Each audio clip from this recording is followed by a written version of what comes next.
This is an official attempt at the fastest YouTube intro, taking place on May 9th, 2024. And begin. Welcome to episode 20, where last time we did plenty, including building the ceiling, which looks great, although I'm not condescending, and then we intently built some insects with antennae, then dug out this room and placed a rug of flowers for each of you. Today we're doing some more with butterflies as uttered by past me, so much so that it sows the imagining of managing an imaginary magical menagerie. And done. Time. You successfully wasted my afternoon. That wasn't even close. There's definitely some Guinness involved if you thought that would be good. Now I have to go witness the world's slowest drying paint.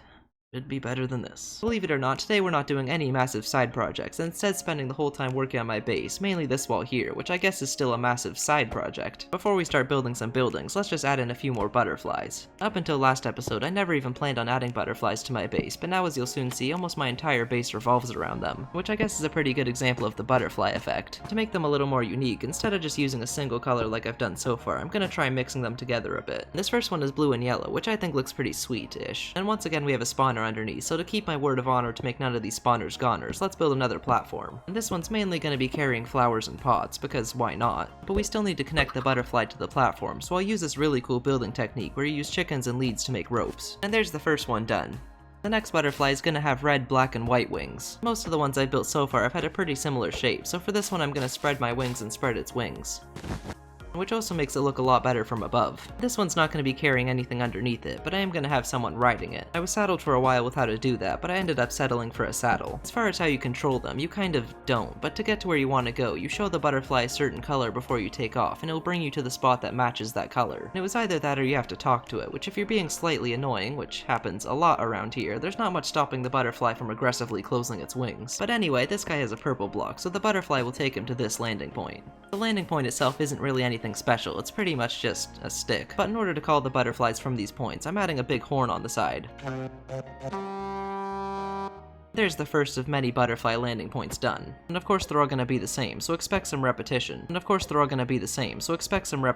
But anyway, I think it's time we start the first building, which is gonna be the workshop. And for this one, we're finally gonna be using a different block palette. Although the frame is still made of stripped dark oak wood, but the rest is different. For example, I've never filled the walls in with bone blocks before. It is still white though, but it sounds better. The roof is where the colors really start to change. Okay, maybe only a couple shades off, but it's different. There's also a random sandstone thing on top, which I'm not even gonna pretend is unique to this build. To finish it off, we'll also add a few lanterns to give it some soul. There's most of the building done, but you can't call yourself a builder nowadays if your building doesn't have at least a couple of gears on it. It was a little bit difficult to think of a way to keep the gears from blending together, but after switching gears a few times, I came up with this design. On this part of the roof, I'm also just gonna add a decorative stone gear. Not that these ones do anything. And with those added, the building appears much more geared towards functionality, but there's still nothing really happening here. And so after workshopping a few ideas, I decided that the workshop of this workshop would be dedicated to creating a mechanical butterfly. The workshop is going to have three main sections: the planning area, the building area, and the butterfly launch point. So third things first, let's build our mechanical butterfly. Although this is still a pretty early model, so butter might fly is probably more fitting. This will mostly be built out of spruce wood, as that's what I built everything out of. But for the wings I'll use some mushroom stem to give it a sort of fabric-y look. And then of course some random metal bits to hold it all together. To convey the idea that the butter might fly is being lifted into place, I'm just gonna add in a conveyor.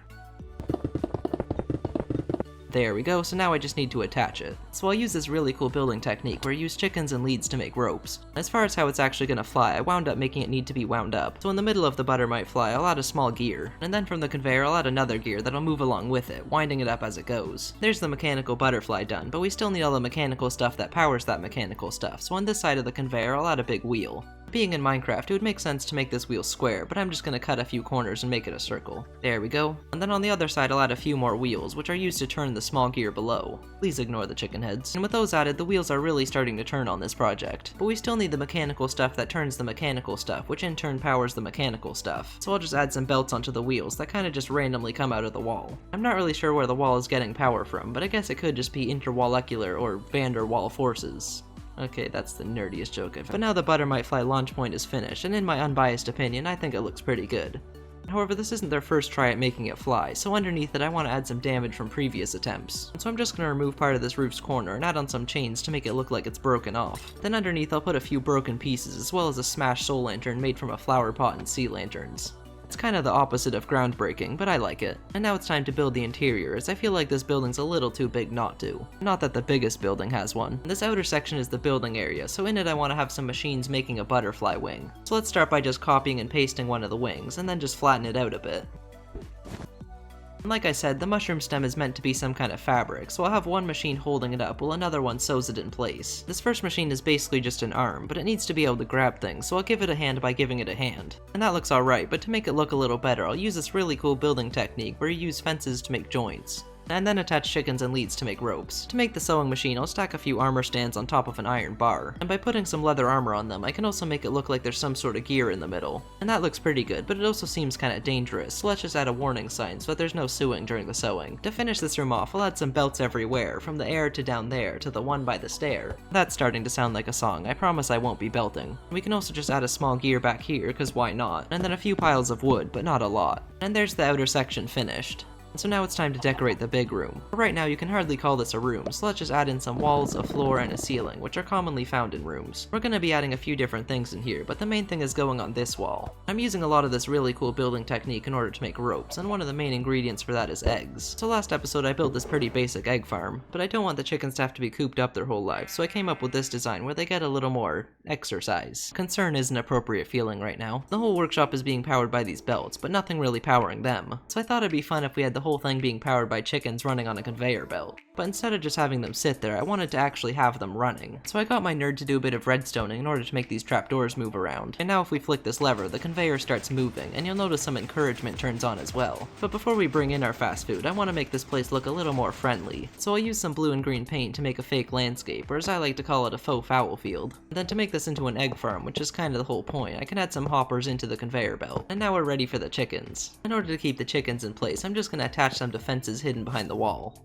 And now we should be good to go. And yeah, that's perfect, so now we just need a name for it. I'm thinking either the poultry power plant or the rotisserie energy factory. Unfortunately, Chicken Run is already taken. Anyway, moving on to this part of the build, which is probably my favorite part, or at least second favorite, because here I want to make a big blueprint for the butter might fly using banners. To make the background, I'll just do a white cross, then a blue cross, which creates these thin white lines you see on blueprints. Then to make the actual images, it's more or less just trial and error, but the flower charge pattern does make a really good gear. Alright, there's the frame of the butterfly done, so now we just need one of the wings, and this gear thingy, which is meant to be the small gear that winds it up. But yeah, I think that's a pretty cool way to fill up a workshop wall. The bottom part is just about done, but like any workshop, I feel like it should be a bit more messy. So let's just add some random papers, paint cans, and some books by the bookshelf. And a bookshelf. To get to the top of the build, I'll add in a small spiral staircase, which are always just so much fun to climb. And up here we have a balcony, which I built using some mangrove roots, as they make really great grates. This is kind of like the main storage for this place, so underneath it I added some damage to the floor from years of throwing stuff down. Then right next to the balcony, we have an older model of the butter might fly, or I guess a butter didn't fly. Then behind the stairs we have this really awkward spot, so instead of trying to make it work, I decided to treat it like an awkward spot and added in some cobwebs. Last but not least, we have this area in the middle, which I'll fill up with a couple of barrels and then just continue this belt over. And you can actually see this belt from the front, which I think is pretty cool.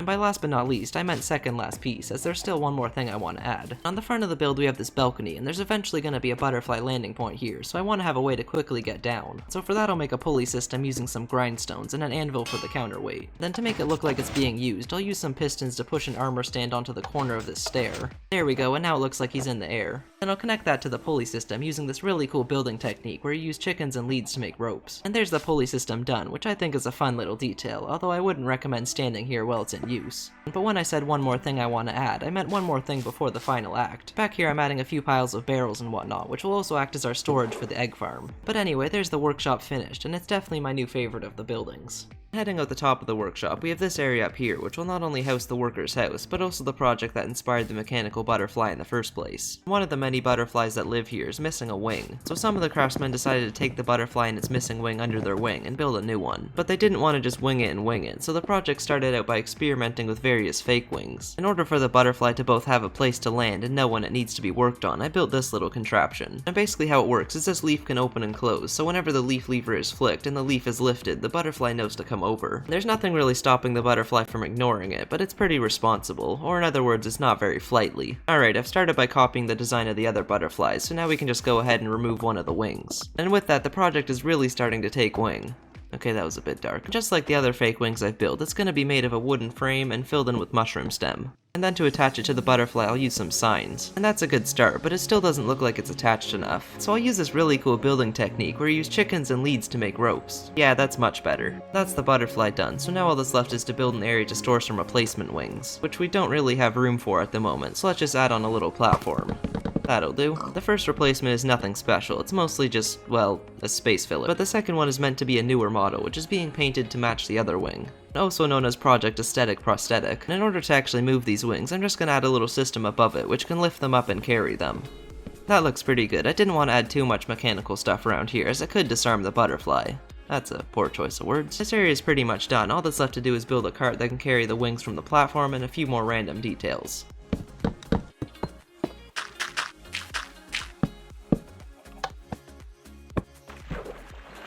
And just like that, this area is finished.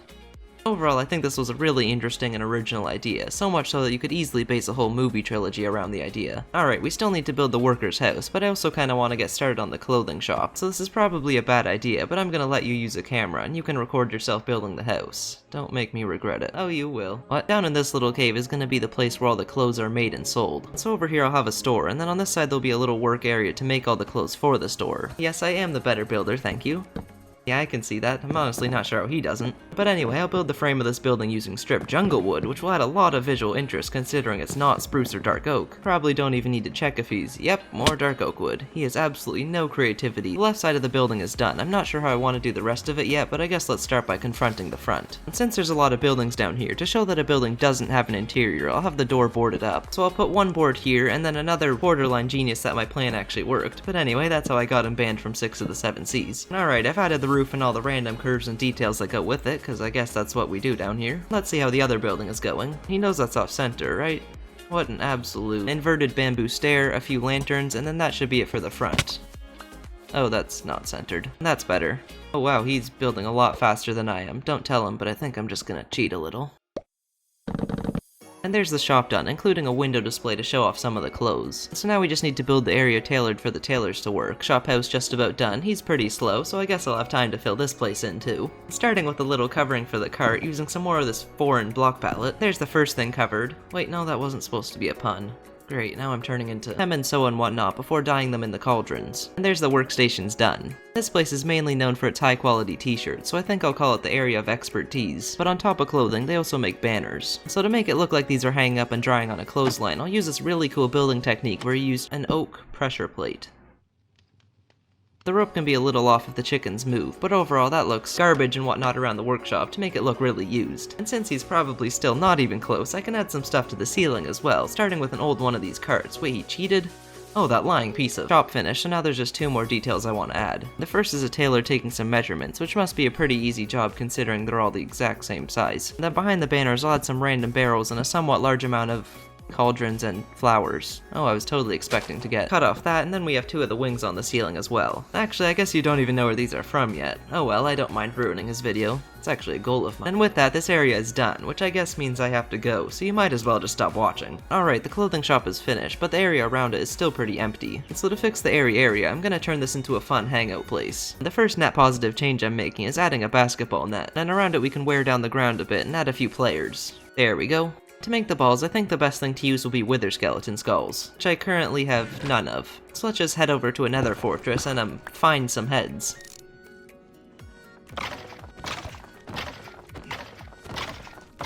Okay, this is taking too long.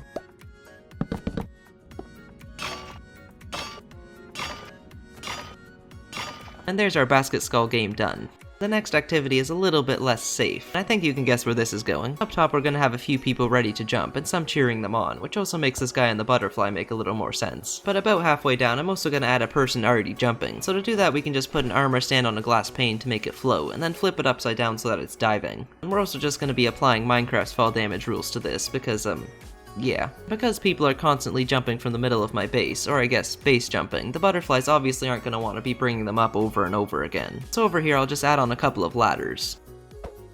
But if you don't feel like climbing back up, you can also just come over to this area. Since we have some lava in the cave right next to it, the idea of a hot spring sprang into my head, which I sprung into existence using some campfires. We can then populate this popular place using some properly positioned armor stands. And the cool thing about placing them on mud is it actually hides the base, since the hitbox is slightly smaller than a block. The same thing would happen with soul sand as well. And speaking of cool armor stand tricks, to make stuff like this where the armor stand is down a block, you would usually just place an armor stand in the ground and then use pistons to cover it. But you can actually just use a hoe to till the ground, place the armor stand, and then jump on it, and that will drop it down without any redstoning. But anyway, now we just have 2 small buildings left. on this layer. The first is a stage, which is actually just a modified version of the one shown in last episode's intro. And if you suffered through that intro, you'll know who this stage is meant for, which is why it's intentionally pretty hidden. Wherefore this thee allow Red to filmeth himself building, but nay alloweth me buildeth my own. If you were any good at putting on a show, I would have built more than 6 seats. Then right beside the stage, we're gonna have a small pop-up shop, and in this we'll sell some apples, which is the closest thing we have to tomatoes. The location of the shop is of course a complete coincidence. This layer of the base has the XP bar, the stage, the clothing shop, and is connected to a few different hangout spots, making it one of the most popular places in the base. So instead of just riding butterflies here, we're gonna have a much larger transportation system. But before you get transports of delight from the transport involving flight, I'm running low on some building materials. And most of what I'm using is wood, so I can use my gas blaster to save a few forests from not being forests, which is still really satisfying. But there's a few things I need that go past the gas, so let's go get those.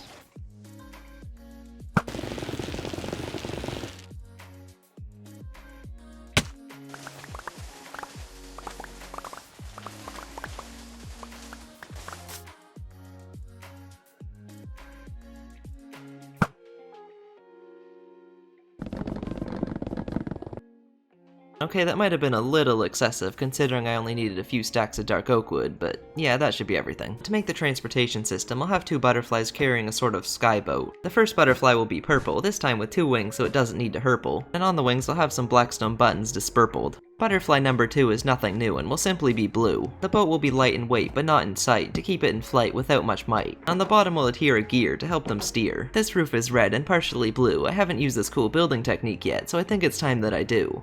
As you can see, I tried to make this platform seem as light as possible, so for some reason I decided the next step would be adding these massive stone railings. But they do look pretty good, so it's definitely worth the wait. In order to not only steer, but also help the butterflies, we can then add on some wings. And you'll notice these are the same wings that were being made up at the workshop, or maybe you won't notice that, but either way they are. To finish it off, I'll add some stair chairs, a few levers at the back, and a couple more leather depleting details. And there's the butterfly bus done, so now we just need a place to land it. So let's just build a little bit of a structure here. There we go. Then in order to hold it in place, we have these hanging signs along the bottom of the butterfly bus that will fit into these slots here.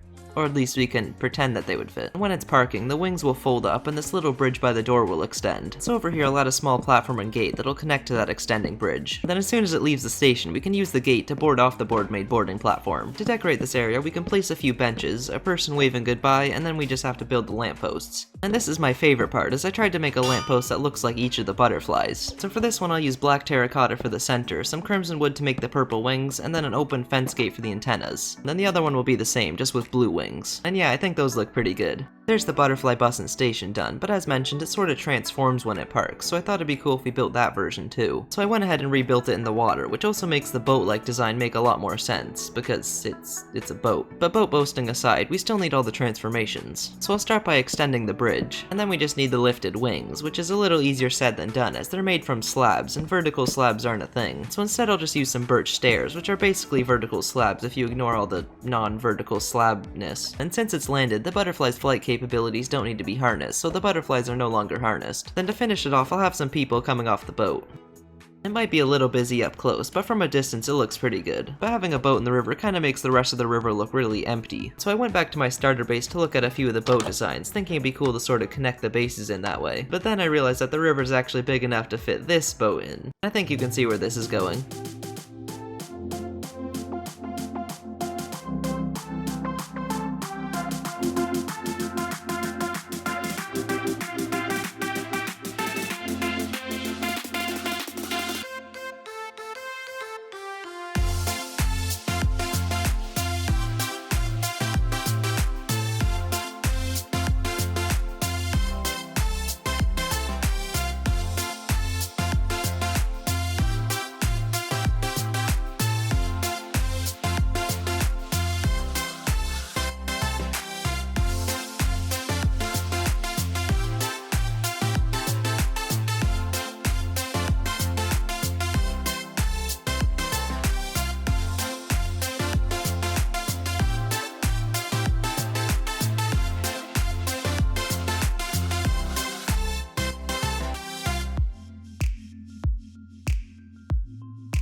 Yeah, it definitely looks a lot smaller down here. The design itself is pretty much the same as the other one, but to make it into sort of a supply ship, I added a few piles of wood and some other materials. In the story from last episode, one of the boats had a big crane on the side, so I thought it'd be cool if we turned this boat into the boat with the big crane on the side by adding a big crane on the side. But since this big crane on the side often carries some pretty heavy stuff like the top of an ocean monument, I had to counter that weight by adding a counterweight. And if we head inside, we have this little system here that can push the counterweight in and out, and also a window to watch it. Down here we also have some barrels to store, some beds to snore, and a few other things that we can ignore. I also built this room, so now I'm showing it. But as cool as it is, having the boat down here comes with a boatload of problems, first one being the lack of wind. But I wasn't gonna let that take the wind out of my sails and take the wind out of the sails, so I turned back to the story where we have these magical floating lights. And since they're magic, they can do whatever I need to make my build make sense. To make these lights, I'm using some frog lights and item frames, which I'm sure won't cause any lag at all. Yeah, this is gonna take a while.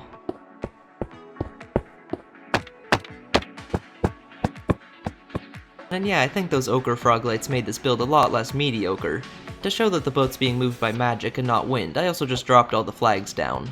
But the wind wasn't even the biggest problem, as there's currently no way for this boat to get in and out of this place. The original plan was to use a big mechanical boat lift over here with a bunch of gears and cool building techniques, but it turns out even if I did that, there's nowhere to lift it to. So like any bad storyteller, I think I'll just solve my problem with some more magic, in this case a portal. This is probably a bad idea, but to build this portal I think I'll try some interdimensional imploding. It's a bit messy, but that'll work. I want this portal to look like it's made of water, so now we can just replace all this purple with some blue and some white on the tops. Then if we just add some light to the middle, the water gateway is finished. But to make it look like the boat's actually coming out of the floodgate, I'm just adding in some glass to make it look like it's materializing. Yeah, that looks pretty cool. And now that we've established that the water can be controlled by these magic lights, we can do some other things with it as well. First one being helping these two guys lift the ramp over to the boat.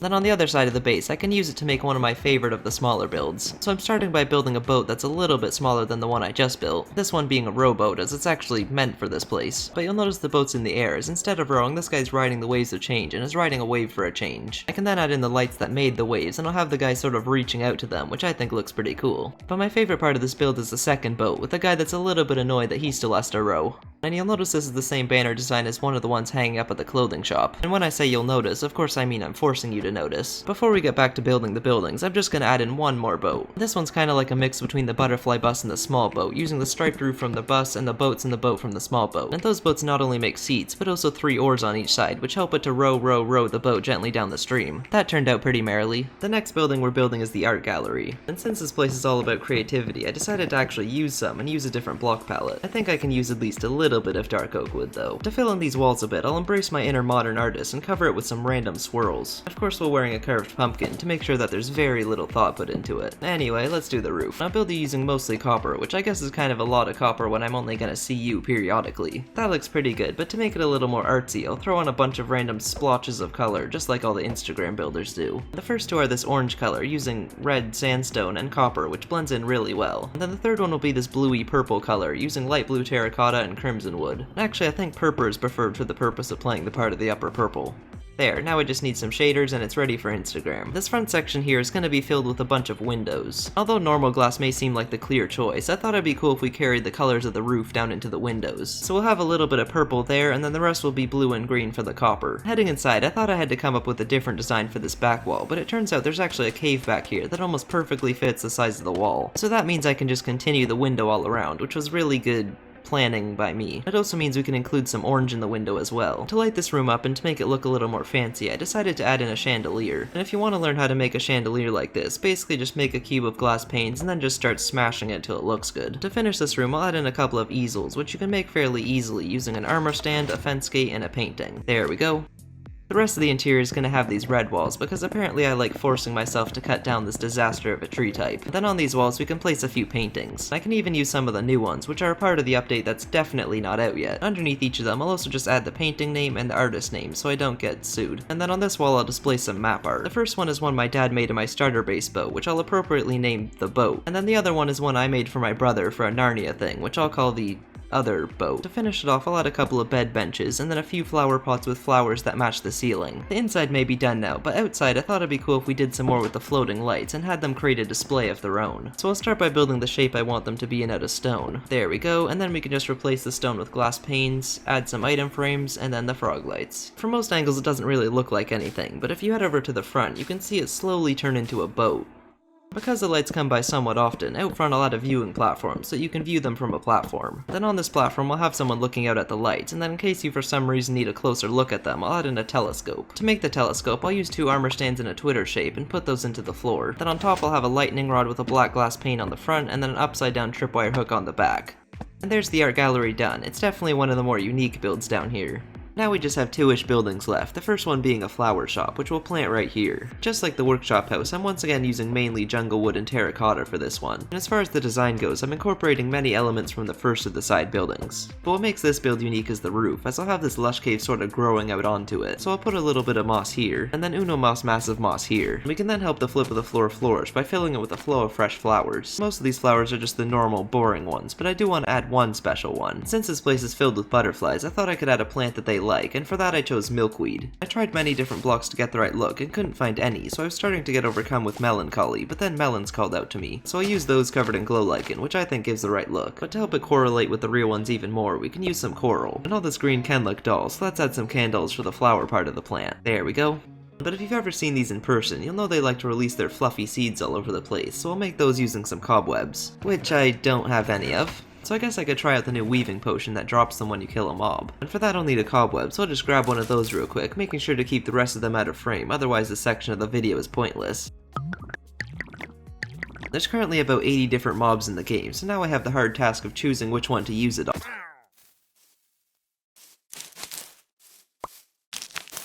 And yeah, it's a subtle detail, but I think it's pretty cool. Over in this side area, we'll have a sort of outdoor garden center, which is more or less the main part of this building. So in here I'll have a couple of normal tables for displaying flowers, and then we can use some trapdoors to make a doubled layer flower tower. But in order for these to be flower displays, they should probably display some flowers. We can also hang a few plants from the ceiling. The first hanging plant is just a trapdoor planter with a sweet berry bush. Then the second one is a leaf block with a trapdoor underneath, which if you cover in vines and let them grow down, looks pretty cool. In hindsight, these vines might take a while, so I probably should have built this one first. So in the meantime, let's just fill this area up a bit. First thing being a wheelbarrow for wheelbarrowing. Then over here I'll add a cart for transporting the flowers to the nearest butterfly pickup point, which will likely be over on that wall so that I don't have to build it in this video. But anyway, now that the vines are hanging down and we've added a person hanging around, this area is finished. Heading to the interior, which surprisingly exists, we have a few more flowers for sale. And for some reason he likes to grow his trees inside, which causes some people to spread dirt about him, but we also have some bags of soil so he can spread some dirt of his own. I didn't have too much room to build in here because this wall is actually the moss farm, but what goes behind this door is the real reason I built this shop. To get all the flowers for the subscriber room last episode, which by the way I have a few more to add now. Thank you. Anyway, to get those I built the flower farm in my storage room. And between that and all the other random stuff I put in here, it's starting to get a bit messy, so I'll just put it in the flower shop instead.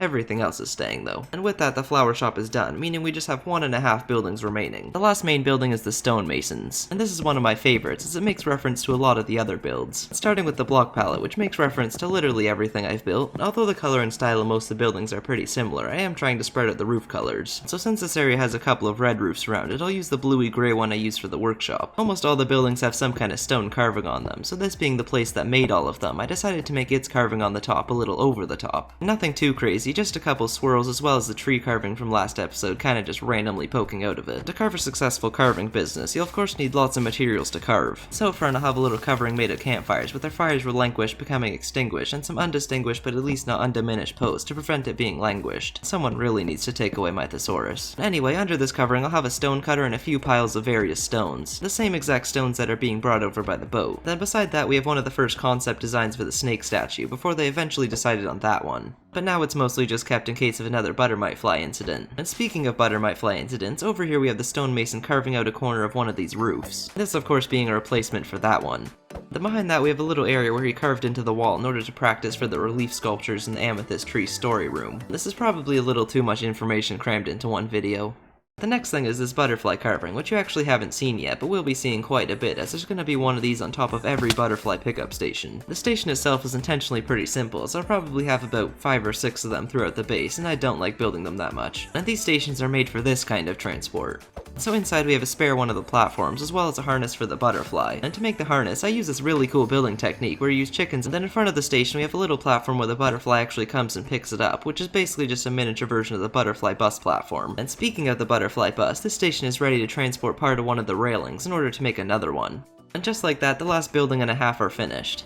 But we're not done yet, as there's still a few finishing touches. First one being all the landing points I said I was gonna add. So I'll have one up by the Stonemason, one over by the Flower Shop, and since we have the milkweed here, I'll also just add a monarch sitting on it. Then the final one will go up by the workshop, and I thought about making a mechanical one here, but their inventions already injure enough fake butterflies, so this is probably safer. Also, since we're here, I think we should just turn this on one more time.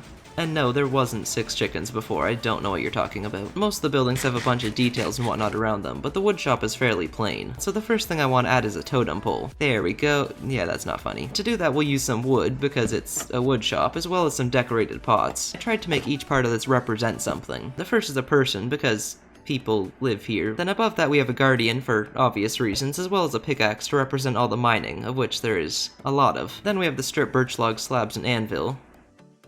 Yep, and last but not least we have a map to represent their explorer routes, and a butterfly to top it all off. There's a few more things I want to do, but talking isn't one of them, so let's play some music.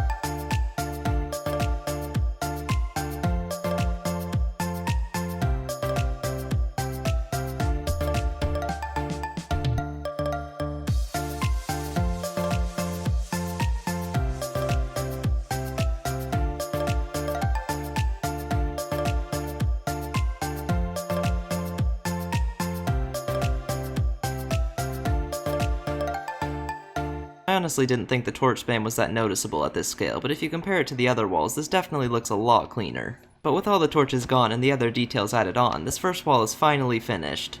And with that, I think we've made quite a bit of progress in this episode, some might even say too much, some being me. So that's gonna be it for me today, thanks for watching and see you all in the next video.